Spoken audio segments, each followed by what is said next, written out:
నమస్తే, welcome to Raj news editors time. నేను విజయ్ శంకర్.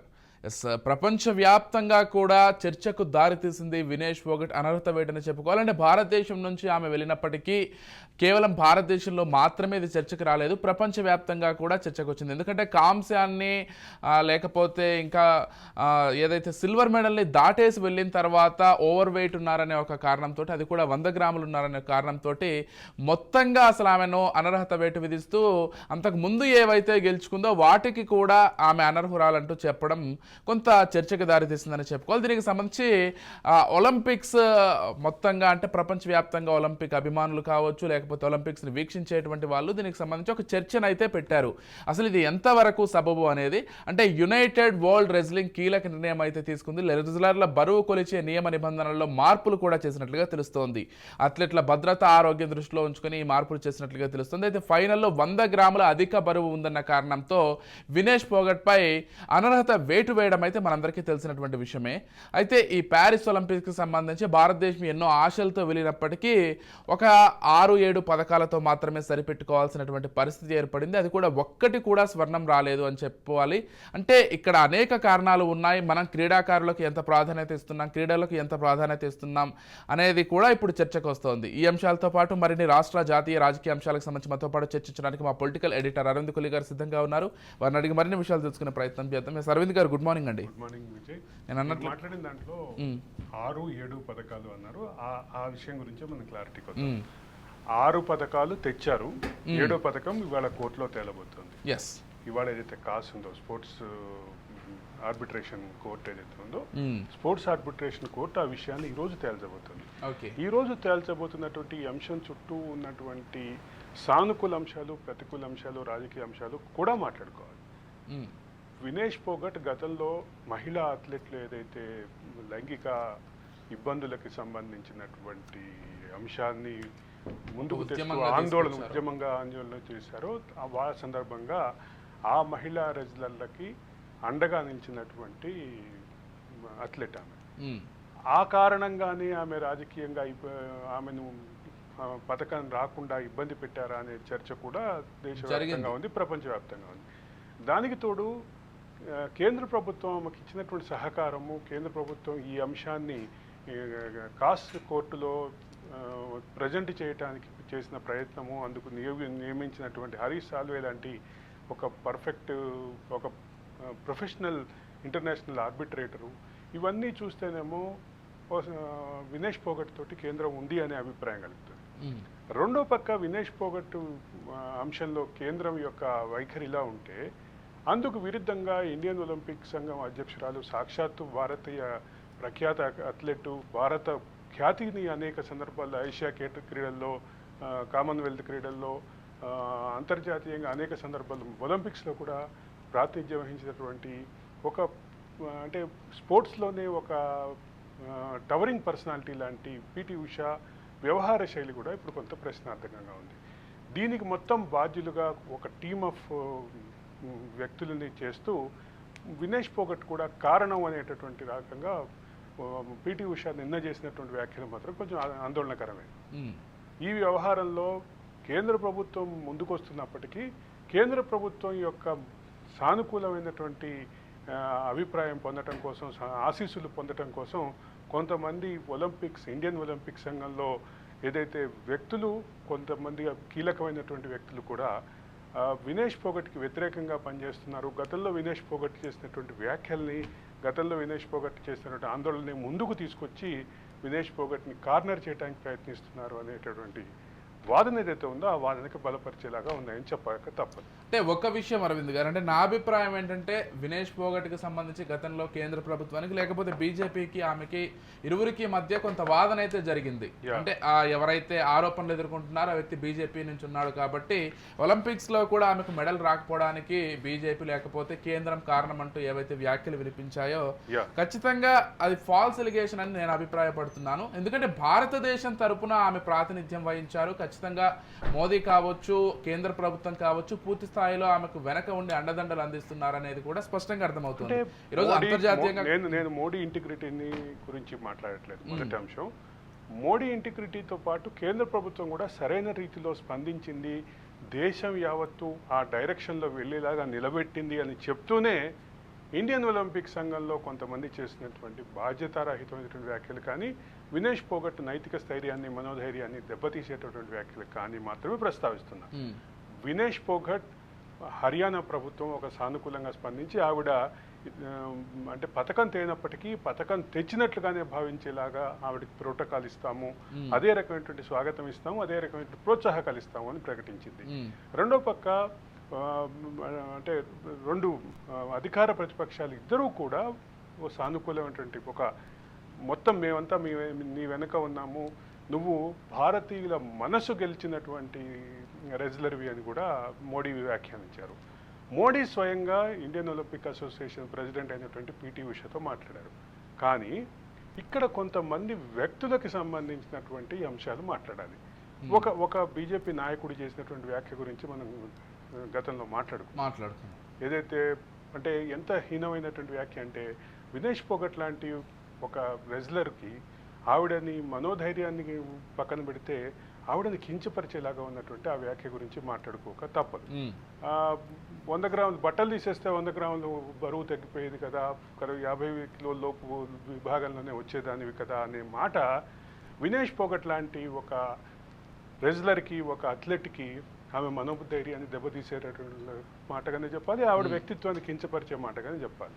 ఇటువంటి వ్యాఖ్యలు చేసినటువంటి కొంతమంది బీజేపీ నాయకులు, కొంతమంది ఇండియన్ ఒలింపిక్ సంఘం కీలక స్థానంలో ఉన్నటువంటి వ్యక్తులు మోడీని గతంలో విమర్శించినటువంటి, లేదా మోడీని కూడా కాదు, మోడీ పార్టీని, బీజేపీ పార్టీని విమర్శించినటువంటి వినేష్ పోగట్ బీజేపీ పార్టీలో కీలకమైనటువంటి ఒక ఎంపీగా ఉన్నటువంటి వ్యక్తి రెజ్లర్స్ పట్ల వ్యవహరించినటువంటి వ్యవహారాన్ని ప్రశ్నించినటువంటి పోగట్టు, ఆ పోగట్కి సంబంధించినటువంటి ఈ అంశాన్ని ముందు పెట్టి ఒక వివాదం సృష్టించేటటువంటి ప్రయత్నం చేస్తున్నారు అనేది చెప్పక తప్పదు విజయ్.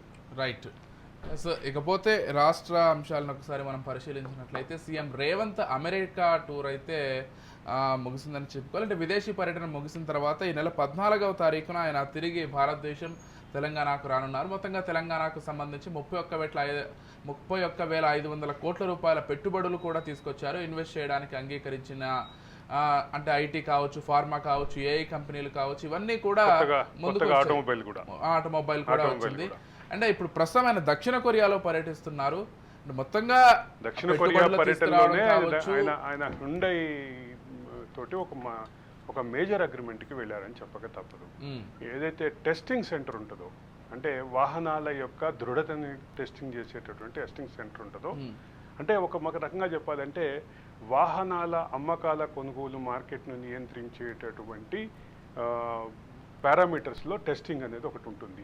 ఈ టెస్టింగ్ అనేటటువంటి దానిలో కీలకంగా ఉండేటటువంటి అంటే ఫిట్నెస్ టెస్ట్, ఆ తర్వాత ఉండేటటువంటి అంటే డ్రైవింగ్ డైనమిక్స్ టెస్ట్, ఇది చాలా కీలకం.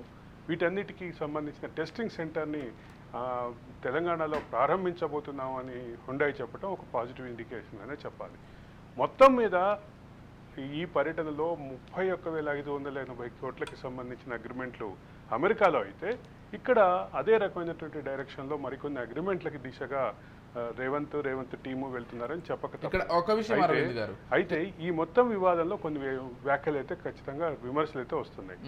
వారం క్రితమే ప్రారంభించినటువంటి ఒక కంపెనీ మరో కంపెనీతో, ఒక పెద్ద కంపెనీతో అగ్రిమెంట్లోకి వెళ్తే ఆ అగ్రిమెంట్ని ధ్రువపరుస్తూ తెలంగాణ ప్రభుత్వం ఒక అగ్రిమెంట్ చేసుకుంది అనేటటువంటి వ్యాఖ్య మాత్రం కొంచెం రాజకీయ వర్గాలు దాటి జనబాహళ్యంలో కూడా వచ్చిందని చెప్పక తప్పదు విజయ్. అంటే నేను వ్యక్తిగతంగా అభిప్రాయపడేది ఏంటంటే, గత బీఆర్ఎస్లో కూడా హైదరాబాద్ అభివృద్ధి జరిగింది, దీన్ని ఎవరు కాదనలేరు. ఎందుకంటే అంతర్జాతీయంగా పెట్టుబడులు కూడా వచ్చాయి. కాకపోతే ఇక్కడ నేను అనేది ఏంటంటే 2 టైర్ సిటీస్ ని గతంలో నిర్లక్ష్యం చేశారు. ఈసారి ఆ నిర్లక్ష్యం లేకుండా 2 టైర్ సిటీస్ కి సంబంధించి కూడా ఖచ్చితంగా ప్రాధాన్యత ఇస్తూ ఒక విషయం అయితే క్లియర్ గా చెప్పాలి విజయ్. హైదరాబాదు రాజకీయ పరమైనటువంటి అధికార మార్పిడి దాటి, అంటే ఇది హైదరాబాద్ అభివృద్ధికి అడ్డంకిగా కానీ ప్రతిబంధకంగా కానీ మారే పరిస్థితులను ఎప్పుడో దాటేసింది అనేది గతంలో అనేక సందర్భాల్లో రుజువైంది. డెఫినెట్లీ తెలంగాణ ఉద్యమం తీవ్రమైనటువంటి స్థాయిలో ఉన్నప్పుడు కూడా హైదరాబాద్లో కంపెనీల రాక అనుకున్నంతగా మేము అందరం భయపడినట్లుగా స్థాయిలో ప్రభావం చూపలేదు. ఈ అంశాన్ని కూడా ప్రాతిపదికగా తీసుకుని ఆలోచిస్తే ఇప్పుడు మనం మాట్లాడుకున్నటువంటి హైదరాబాద్కి సంబంధించిన ఫ్లో కానీ, హైదరాబాద్కి సంబంధించిన మనీ ఫ్లో కానీ, ఇన్వెస్ట్మెంట్ ఫ్లో కానీ, ఎంప్లాయ్మెంట్ జనరేషన్ కానీ, వీటన్నిటితో పాటు గ్రోత్ కానీ, ఇవన్నిటిని కలిపిన గ్రోత్ కానీ, వీటన్నిటితో పాటు కాదు ఇవన్నీ కలిపిన గ్రోత్ కానీ, ఈ గ్రోత్ ఫ్యాక్టర్స్ని కలిపినటువంటి గ్రోత్ కానీ, ఇవన్నీ కలిసి ఒక పాజిటివ్ డైరెక్షన్లో హైదరాబాద్ని తీసుకెళ్తున్నాయి. కానీ ఇప్పుడు 2 టైర్ సిటీకి సంబంధించిన అంశాలు ఖచ్చితంగా మీరు ప్రస్తావించినట్టుగా అవి మాట్లాడాల్సిందే. అయితే ఐటీ టవర్స్లో కానీ గత ప్రభుత్వం కూడా ఒక ప్రయత్నం చేసింది. సూర్యాపేటలో కట్టారు, ఖమ్మంలో కట్టారు, కరీంనగర్లో కట్టారు, వరంగల్లో కట్టారు, సిద్దిపేటలో కట్టారు. ఇట్లా రకరకాల ప్రాంతాల్లో ఐటీ టవర్స్కి సంబంధించిన ఏర్పాట్లు జరిగినాయి. అయితే ఇక్కడ ఐటీ రంగం ఒక ప్రదేశంలో ఏర్పాటు అవ్వాలంటే అవసరమైనటువంటి ఇన్ఫ్రాస్ట్రక్చర్లో ముఖ్యమైనది band width, power, continuous power, band width, దాంతోపాటు హ్యూమన్ రిసోర్సెస్, ఇవన్నీ కూడా అందుబాటులో ఉన్నాయా లేదా అనేటటువంటి ప్రశ్న. అదే సందర్భంలో స్కిల్డ్ వర్కర్స్ని కావాలి వాళ్ళకి. ఐటీ రంగానికి కావాల్సినటువంటి అంటే ఐటీ రంగం రిక్వైర్మెంట్స్ని మ్యాచ్ అయ్యేటటువంటి స్కిల్డ్ పీపుల్ ఉద్యోగానికి రెడీగా ఉన్నారా? రెడీగా ఉంటే ఏ మేరకు వాళ్ళ సన్నద్ధత ఉంది? వాళ్ళ సన్నద్ధత ఉంటే వాళ్ళు ఏ మేరకు ప్రొడక్టివ్గా ఉంటారు? వీటన్నిటిని కలిపి ఆలోచిస్తే మాత్రం ఒక హ్యూమన్ రిసోర్సెస్ మేనేజ్మెంట్కి సంబంధించిన అంశం ఉంది, దీంట్లో స్కిల్కి సంబంధించిన అంశం ఉంది. వీటన్నిటిని అడ్రస్ చేస్తామని ఇప్పటికే తెలంగాణ ప్రభుత్వం కొంత ముందుకెళ్తోంది. గత ప్రభుత్వంలో ఈ ఇనిషియేషన్ జరిగినప్పటికీ వ్యక్తుల కేంద్రంగా ఈ వ్యవస్థని నాశనం చేశారనే ఆరోపణలు కూడా ఉన్నాయి.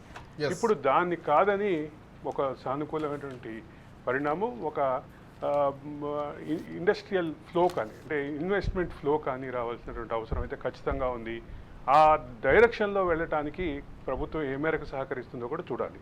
నేను చెప్పినట్లుగా బ్యాండ్ విడ్త్ దగ్గర నుంచి మిగతా continuous power supply, band width, human resources, వాటన్నిటిని ఫెసిలిటేట్ చేసే రాష్ట్ర ప్రభుత్వం ఏర్పాటు చేసేటటువంటి ప్లగ్ అండ్ ప్లే ఆఫీసులు ఇవన్నీ కలిపి రావాల్సిన పరిస్థితి. అయితే వరంగల్లో ఒక సానుకూలమైనటువంటి పరిణామం ఏంటంటే వరంగల్లో ఒక భారీ నాన్ ఐటీ ఇండస్ట్రీకి సంబంధించి టెక్స్టైల్ ఒక పక్క నడుస్తుంటే ఇప్పుడు మనం మాట్లాడుకుంటున్నటువంటి హ్యుండై టెస్టింగ్ సెంటర్ కూడా వరంగల్లో వచ్చే అవకాశాలు కూడా ఉన్నాయి. కాబట్టి అయితే ఇక్కడ హైదరాబాద్ తప్ప మొత్తం తెలంగాణలో మరొక ఎయిర్పోర్ట్ లేకపోవడం కూడా ఒక ప్రధానమైన అడ్డంకిగా చెబుతున్నారు. అంటే ఎయిర్పోర్ట్లకి సంబంధించి వరంగల్లో ఉన్నటువంటి గతంలో బ్రిటిష్ కాలంలో ఉన్నటువంటి మామనూర్ ఎయిర్పోర్ట్ని దాన్ని మళ్ళీ వాడుకలోకి తీసుకురావాలనేటువంటి డిమాండ్ ఉంది. అలాగే ఖమ్మం, కొత్తగూడెం మధ్యలో ప్రతిపాదిత ఎయిర్పోర్ట్కి సంబంధించిన అంశం ఉంది. ఆదిలాబాద్ జిల్లాలో ఒక ఎయిర్పోర్ట్కి సంబంధించిన అంశం ఉంది. అంటే ఎయిర్పోర్ట్లకు అవసరం కూడా అంటే ఇన్ఫ్రాస్ట్రక్చర్ డెవలప్మెంట్లో భాగంగా ఎయిర్పోర్ట్ల అవసరం కూడా ఉంటుంది. ఆ ఎయిర్పోర్ట్లకి సంబంధించిన అంశంలో కూడా ముందుకెళ్తున్నటువంటి పరిస్థితి అయితే ఉంది. కాబట్టి దీనన్నిటికీ కారణమైనటువంటి ఇన్ఫ్రాస్ట్రక్చరు, గవర్నమెంట్కు ఉన్నటువంటి విల్ పవరు, అంటే గవర్నమెంట్కు ఉన్నటువంటి సీరియస్నెస్, ఇవన్నీ కలిపి ముందుకు రావాల్సినటువంటి అవసరం ఉంటుంది. అయితే హైదరాబాద్ విషయంలో వీటన్నిటికీ అతీతంగా మారిపోయింది అనేటటువంటి అభిప్రాయంలో ఉన్నప్పుడు మిగతా ప్రాంతాలను కూడా సెకండ్ గ్రేడ్ మీరు అన్నట్టుగా 2 టైర్ సిటీస్ని డెవలప్ చేయాల్సినటువంటి అవసరం అయితే ఖచ్చితంగా ఉంది. ఆ డైరెక్షన్లో వెళ్తోంది అనేటటువంటి అవకాశం అయితే కనిపిస్తోంది. విజయ్, మనం గతంలో కూడా మాట్లాడుకున్నట్లుగా చిన్న చిన్న ప్రాజెక్టులు ఏవైతే ఉన్నాయో తెలంగాణకు సంబంధించి అంటే కొంత పెట్టుబడి పెడితే కొంచెం కంప్లీట్ చేస్తే ప్రాజెక్టు వల్ల కొన్ని వేల ఎకరాలకు నీరందేటువంటి ప్రాజెక్టులకు సంబంధించి కాంగ్రెస్ ఫోకస్ చేసింది అనుకున్నాం. ఇప్పుడు అదే విధంగా కనిపిస్తుంది. ఎందుకంటే సీతారామ ప్రాజెక్టుకు సంబంధించి ట్రయల్ రన్ కూడా పూర్తి చేశారు. 2-3 లిఫ్ట్లు ఇరిగేషన్లను ప్రారంభించనున్నారు సీఎం కూడా. ఇక్కడికి వచ్చిన తర్వాత ఒకటవ మోటార్ని ఆల్రెడీ ట్రయల్ రన్ ఒక మంత్రి నిర్వహిస్తే, 2వ మోటార్ని మరో మంత్రి, 3వ మోటార్ని మరో మంత్రి, అంటే మొత్తం మీద ఒక 6 మంత్రులు గత 2 రోజులుగా ఖమ్మం జిల్లాలోనే ఉన్నారు. పాత ఖమ్మం జిల్లాలోనే ఉన్నారు. భద్రాచలం దర్శనం కూడా చేసుకున్నారు. కాబట్టి ఇక్కడ సీతారామ ప్రాజెక్టుకి సంబంధించిన అంశంలో ఒక కీలకమైన అంశం ఏంటంటే ఇది కొంతవరకు కృష్ణా బెల్ట్ అంటే కృష్ణా ఆయకట్టుకు ఏదైతే ఉందో, కృష్ణా బేసిన్ ఉందో, కృష్ణా బేసిన్కి కూడా నీళ్ళు ఇచ్చేటటువంటి అవకాశం ఉంది. గోదావరి బేసిన్లో ఉన్నటువంటి నీటిని లిఫ్ట్ చేసి కృష్ణా బేసిన్లో ఉన్నటువంటి ఆయకట్టుకు కూడా ఇచ్చేటటువంటి అవకాశం ఉంది. కాబట్టి ఇది నదుల అనుసంధానం మాత్రమే ఇరిగేషన్ వాటర్, డ్రింకింగ్ వాటర్ బ్యాలెన్సింగ్కి పరిష్కారం అని అబ్దుల్ కలాం దగ్గర నుంచి అంటే అనేక మంది వ్యక్తులు, దేశ నాయకులు ఏదైతే వ్యాఖ్యానించడంతో పాటు అది మాత్రమే పరిష్కారం అని మనకి గ్రౌండ్లో కూడా అనిపిస్తుందో. ఎందుకంటే ఒక పక్క కృష్ణానదికి సంబంధించిన ప్రాజెక్టులన్నీ డెడ్ స్టోరేజ్కి వెళ్ళినప్పటికీ గోదావరిలో నీళ్లు ఉన్నటువంటి పరిస్థితులు చూసాం మనం. ఆ రకమైనటువంటి అవకాశాలు, దానికి సంబంధించిన పరిస్థితులన్నీ ఒక పాజిటివ్ డైరెక్షన్లో వెళ్తున్నాయి. కానీ ఇక్కడ మళ్ళీ రాజకీయం మొదలైంది. ఇది మొత్తం కేసీఆర్ కళ, కేసీఆర్ మొదలు పెడితే మీరు చేశారు అనే వాదాన్ని హరీష్ రావు ముందుకు తీసుకొస్తున్నారు. కేసీఆర్ మొదలుపెట్టి నిజంగానే సమయానికి పూర్తి చేసుంటే దీనికి సంబంధించిన సానుకూల ఫలితాలు ఎప్పుడో వచ్చుండేటటువంటి పరిస్థితి. ఖచ్చితంగా ఫోకస్ అంతా కాళేశ్వరం మీద పెట్టి మిగతా ప్రాజెక్టులు నెగ్లెక్ట్ చేశారు అనేటటువంటి అంశంలో ఖచ్చితంగా విభేదం ఉంది. అదే సందర్భంలో 240-250 కోట్లు ఖర్చు పెడితే సుమారు 48,000 ఎకరాలకి సంబంధించిన సాగునీటి వసతి కల్పించేటటువంటి 6 ప్రాజెక్టులని తెలంగాణ రాష్ట్ర సమితి ప్రభుత్వం నెగ్లెక్ట్ చేసింది అనే అంశాన్ని కూడా ఇక్కడ మర్చిపోవద్దు. అది దాని ప్రాతిపదికగా తీసుకుని ఆలోచిస్తే ఏది 248 కోట్లతోటి ప్రాజెక్టులు కంప్లీట్ చేస్తే 48,000 ఎకరాలకి సాగునీరు వచ్చేటటువంటి అవకాశాన్ని, మరోపక్క కాళేశ్వరాన్ని కంపేర్ చేసి చూస్తే మనకి ఇంకా వచ్చే క్లారిటీ వచ్చే అవకాశం. కాళేశ్వరానికి మనం 90 అంటే ఒక లెక్క ప్రకారం 90,000 కోట్లు, ఒక లెక్క ప్రకారం 1,20,000 కోట్లు ఎంత అయినా కానీ సుమారు 1,00,000 కోట్లు ఖర్చు పెట్టి ఎన్ని ఎకరాలకు నీరు తెచ్చారు అంటే 98,000 ఎకరాలు. 98,000 ఎకరాలు అని సాక్షాత్తు గత ప్రభుత్వమే ఆర్టీఐ రూపంలో అడిగిన ప్రశ్నకి సమాధానం చెప్పింది, అసెంబ్లీలో అడిగినటువంటి స్టార్డ్ క్వశ్చన్కి కూడా సమాధానం చెప్పింది. దాన్ని ప్రాతిపదికగా తీసుకుని ఆలోచిస్తే ఈ కంపారిజన్ చూస్తే 1,00,000 కోట్లు ఖర్చు పెట్టి 1,00,000 ఎకరాలకు నీళ్లు తెచ్చుకున్న వాళ్ళం, అంటే 248 కోట్లు ఖర్చు పెట్టి 48,000 ఎకరాలకి నీళ్లు తెచ్చుకున్నటువంటి పరిస్థితి ఉంది. ఇక్కడ మీరు అన్నట్లుగా చిన్న చిన్న ప్రాజెక్టులని కంప్లీట్ చేయటం మూలంగా వచ్చేటటువంటి అడ్వాంటేజ్ని వదిలేసి ఒకటే మెగా ప్రాజెక్టుకి తీసుకెళ్ళి డబ్బులన్నీ ఒక మెగా ప్రాజెక్టులో డంప్ చేసినటువంటి పరిస్థితి ఉంది. ఈ రెండింటి మధ్య ఉన్నటువంటి కంపారిజన్ని ఖచ్చితంగా కాంగ్రెస్ అయితే ముందుకు తీసుకెళ్ళి ప్రజల్లో చెప్పగలిగితే ఒక సానుకూలమైన ఫలితాలు వస్తాయి. అయితే ఇక్కడ కేసీఆర్ కళ సీతారామ ప్రాజెక్టు అనేటటువంటి అంశాన్ని తీసుకొచ్చి, అంటే నాకు గుర్తున్నంత వరకు దాని పేరు దుమ్ముగూడెం ప్రాజెక్టు. దుమ్ముగూడెం ప్రాజెక్టు యాక్చువల్గా ఇరిగేటెడ్ ఏరియాస్లో మా ఊరు కూడా ఉండింది మొదట్లో. తర్వాత మార్చారు, అలైన్మెంట్ మార్చిన అంటే మా కుటుంబానికే నోటీసులు కూడా ఇచ్చారు. మీ పొలంలోంచి కాలం వెళ్తుంది కాబట్టి మీ సంసిద్ధతని మీ ఇంట్రెస్ట్ని వ్యక్తం చేయండి అని చెప్పి ఇచ్చారు. తర్వాత మళ్ళీ ప్రాజెక్టు మార్చారు.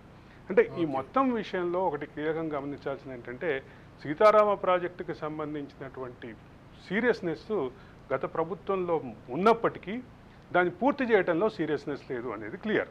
అంటే నేను చెప్పేది ఏంటంటే కాళేశ్వరం ప్రాజెక్టుకి సంబంధించి సపోర్ట్ చేసే వాళ్ళు కూడా చిన్న చిన్న ప్రాజెక్టులు ఎందుకు నిర్లక్ష్యం చేశారంటే బీఆర్ఎస్ని క్వశ్చన్ చేస్తున్నారు. అంటే కాళేశ్వరం ప్రాజెక్టు మీద పెట్టిన ఫోకస్ ఇది ప్రపంచంలోనే అతిపెద్ద లిఫ్ట్ ఇరిగేషన్ ప్రాజెక్ట్ అనే దగ్గర నుంచి మొదలుపెట్టి అసలు దీని వెనక ఉన్నటువంటి డైమెన్షన్స్, అసలు దీనివల్ల మత్స్య ఉత్పత్తి పెరుగుతుంది, దీనివల్ల టూరిజం పెరుగుతుంది, దీనివల్ల అసలు మొత్తం తెలంగాణ సమస్యలకి వన్ సొల్యూషన్గా చెప్పబడినటువంటి కాళేశ్వరం ప్రాజెక్టు ఒక పక్కన, ఈ చిన్న చిన్న ప్రాజెక్టులు పూర్తి చేయడం ద్వారా వచ్చేటటువంటి ఇప్పుడు ఇంకో అంశం కూడా ఉంది. కాళేశ్వరం ప్రాజెక్టు విషయంలో అభ్యంతరంలో ప్రధాన అభ్యంతరం కాస్ట్ బెనిఫిట్ రేషియో. మిగతా విషయాలన్నీ పక్కన పెట్టి ఆలోచిస్తే కాస్ట్ బెనిఫిట్ రేషియో మాత్రం చాలా సీరియస్గా అభ్యంతరాలు వ్యక్తం చేసింది. అభ్యంతరాలనే ప్రాతిపదికగా తీసుకుంటే 1,00,000 కోట్లు పెట్టి 1,00,000 ఎకరాలకు నీళ్లు తెచ్చుకున్న దానికిను ఇప్పుడు మనం పూర్తి చేస్తున్నటువంటి 6 ప్రాజెక్టులు ఏదైతే ఉన్నాయో 248 కోట్లు ఖర్చు పెట్టి సుమారుగా 48,000 ఎకరాలకి నీళ్లు తెచ్చుకున్నటువంటి పరిస్థితి. ఈ రెండింటి మధ్య ఉన్నటువంటి బ్యాలెన్స్ అర్థమవుతుంది. అంటే చిన్న పూర్తి స్థాయిలో గత కాంగ్రెస్ ప్రభుత్వం పూర్తి చేసినప్పటికీ వాటిని ఫినిషింగ్ దశలో ఉన్నటువంటి వాటిని వదిలేసి ఈ రకమైనటువంటి నిర్లక్ష్యం వహించినటువంటి పరిస్థితి అయితే గత ప్రభుత్వంలో. నిర్లక్ష్యం అనే కంటే కూడా ఫోకస్ మొత్తం కాళేశ్వరం మీద పెట్టినటువంటి పరిస్థితి ఉంది. ఏ చిన్న డెవలప్మెంట్ ప్రాజెక్ట్ అన్నా, ఏ ఇన్ఫ్రాస్ట్రక్చర్ ప్రాజెక్ట్ అన్నా, లేదా మరో ప్రాజెక్ట్ అన్నా ఫోకస్ అంతా కాళేశ్వరం మీద పెట్టాం. కాళేశ్వరం మాత్రమే single point solution for all problems in Telangana అనే రీతిలో ప్రొజెక్ట్ చేసినటువంటి ఒక అంటే ఈ ప్రభుత్వ పాలనా యంత్రాంగాన్ని మనం గతంలో చూసాం. ఇప్పుడు అందుకు విరుద్ధంగా జరుగుతుంది కాబట్టి ఇదే రకమైన ఫలితాలు ఇస్తుందో కూడా చూడాలి. అయితే ఇక్కడ కూడా ఏదైతే చిన్న చిన్న ప్రాజెక్టులకు సంబంధించిన అంశాలని ఎట్లయితే తీసుకున్నారో అట్లాగే కొన్ని మేజర్ ప్రాజెక్టులకు సంబంధించిన విషయాల్లో కూడా ఇదే రకమైనటువంటి యాక్టివ్నెస్ కనపడాలి. అప్పుడు మాత్రమే తెలంగాణలో ఉన్నటువంటి సమస్యలకి, ఇరిగేషన్ సమస్యలకు సొల్యూషన్ వస్తుంది. ఒకటైతే క్లియర్, తెలంగాణలో గోదావరి ఒక ప్రధానమైనటువంటి వనరైతే, నీటి వనరైతే తెలంగాణలో గోదావరి లో లయింగ్ రివర్. అంటే తెలంగాణ ఇట్లా ఉంటే ఇట్లా ఉంటుంది గోదావరి. ఇక్కడ ప్రాజెక్టు కట్టి గ్రావిటీ ద్వారా పంపించేటటువంటి అవకాశాలు చాలా తక్కువ తెలంగాణలో. ఉన్నప్పటికీ అది తుమ్మిడిహెట్టు ద్వారా కొంత ఉంది. తుమ్మిడిహెట్టు ద్వారా ఎల్లంపల్లికి వచ్చి ఎల్లంపల్లి నుంచి మళ్ళీ లిఫ్ట్ ద్వారా అప్లిఫ్ట్ చేయాల్సినటువంటి అవసరం. రైట్.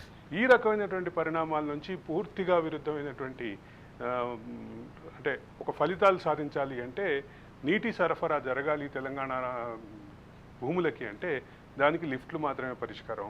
ఆ లిఫ్టులకి సంబంధించినటువంటి అంశాల్లోనే చిన్న చిన్న లిఫ్ట్లకి సంబంధించినటువంటి అడ్వాంటేజెస్ ఇప్పుడు మన కళ్ళ ముందు కనిపిస్తున్నటువంటి 6 ప్రాజెక్టులకి సంబంధించిన అడ్వాంటేజెస్ క్లియర్గా కనిపిస్తున్నాయి. కాబట్టి ఇది ఒక సానుకూలమైనటువంటి డైరెక్షన్లో వెళ్ళే అవకాశాలు అయితే ఖచ్చితంగా ఉన్నాయి.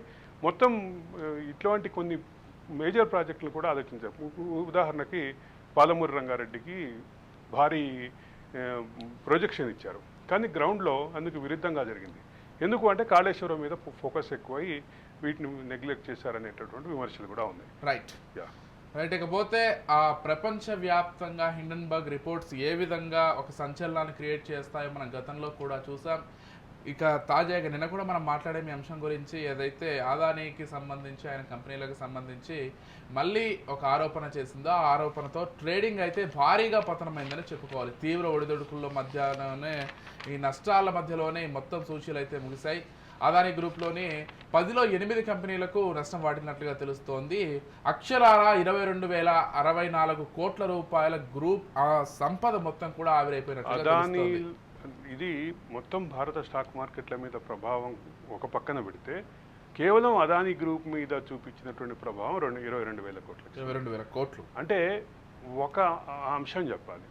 నిన్న సోమవారం రకరకాల ఒడిదుడుకులు ఉండటం సహజం, హెచ్చు తగ్గులు ఉండటం సహజం, మార్కెట్ ఈ రకమైనటువంటి ఒత్తిడికి లోనవటం సహజం.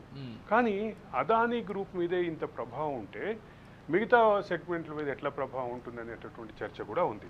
అయితే ఇక్కడ మొత్తం నిన్నటువంటి మార్కెట్ని కనుక స్టడీ చేస్తే ఓలా ఎలక్ట్రిక్ మాత్రం ఒక సానుకూలమైనటువంటి డైరెక్షన్లో వెళ్ళింది.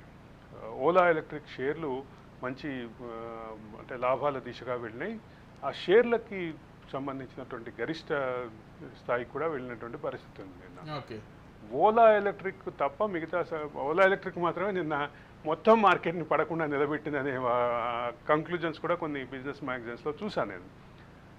బిజినెస్ పోర్టల్స్లో ఎక్కువగా కనిపించిన అంశం ఏంటంటే ఓలా ఎలక్ట్రిక్ మాత్రమే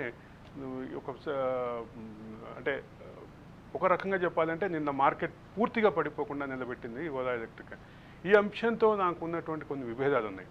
ఇది పూర్తిగా అంగీకరించకపోయినప్పటికీ ఈ అంశాన్ని ప్రాథమికంగా చూస్తే ఏదైతే హిడెన్బర్గ్ చేసినటువంటి ఆరోపణ ఏదైతే ఉందో అదే సందర్భంలో సెబీ చైర్పర్సన్కి సంబంధించినటువంటి వ్యవహార శైలి మీద ఉన్నటువంటి ఆరోపణ ఉందో దీనికి సంబంధించిన క్రోనలాజికల్ ఆర్డర్ని స్టడీ చేస్తే ఒక అంశం అయితే క్లియర్గా కనపడుతుంది.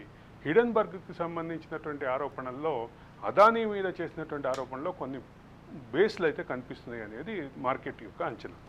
కానీ మార్కెట్ ఓవరాల్ ఫలితాలు ప్రభావాలు చూస్తే మాత్రం ఒక ఒడిదుడుకుల దిశగా అయితే వెళ్ళింది. ఈ రాబోయే వారం రోజుల్లో అది ఇంకా మరింత పెరిగే అవకాశం ఉంది అనేటటువంటి వార్తలు, ఊహాగానాలు కూడా నిన్న జరిగినటువంటి ట్రేడింగ్ని చూస్తే బలపడ్డాయి. అయితే నిన్న అంచనాలకి ఇంకా ఎక్కువ నష్టపోతాయి అనేటటువంటి అంచనాలు ఉన్నప్పటికీ అదానీ గ్రూప్ కొంత మేరకు ఇన్వెస్టర్లో విశ్వాసం కలిగించింది అని చెప్పక తప్పదు విజయ్. రైట్. అంటే ప్రధానంగా ఏదైతే ఈ ప్రభావం కొనసాగే అవకాశం ఉందా లేకపోతే ఆరోపణలు చేసిన వెంటనే ఆ ప్రభావం కనిపించి మళ్ళీ సర్దుకునే అవకాశం ఉంది. ఇక్కడ ప్రధానంగా చెప్పాలంటే ఓవరాల్గా చూస్తే 57 పాయింట్లు సెన్సెక్స్, 21 పాయింట్లు నిఫ్టీ మైనస్ అయింది, తగ్గింది. అది పెద్ద ఎక్కువ మార్పు కాదు. కానీ అదానీ గ్రూపుది మాత్రమే ప్రాథమికంగా తీసుకుంటే మాత్రం అదానీ గ్రూపు భారీ నష్టాలకైతే వెళ్తుందనేటటువంటి ఊహాగానాల్ని బలపరిచేలాగా నేనంటే ట్రెండ్స్ ఉన్నాయని చెప్పక తప్పదు. అదానీ గ్రూపు షేర్ల పతనం దిశగా వెళ్ళేటటువంటి అవకాశాలు ఉన్నాయి అనేటటువంటి వాదాన్ని బలపరిచే విధంగా ఈ రకమైనటువంటి పరిణామాలు ఉన్నాయి, నిన్నటి పరిణామాలు ఉన్నాయని చెప్పక తప్పదు. Vijay, right. Thank you Aravind గారు, థ్యాంక్ యూ సో మచ్ అండి. అన్ని అంశాలకు సంబంధించి విశ్లేషణ కార్యక్రమాన్ని అందించారు.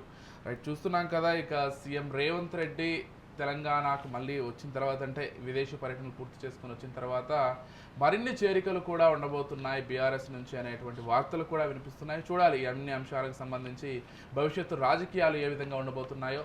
ఇది ఇవాల్టి editors time. Keep watching Raj news.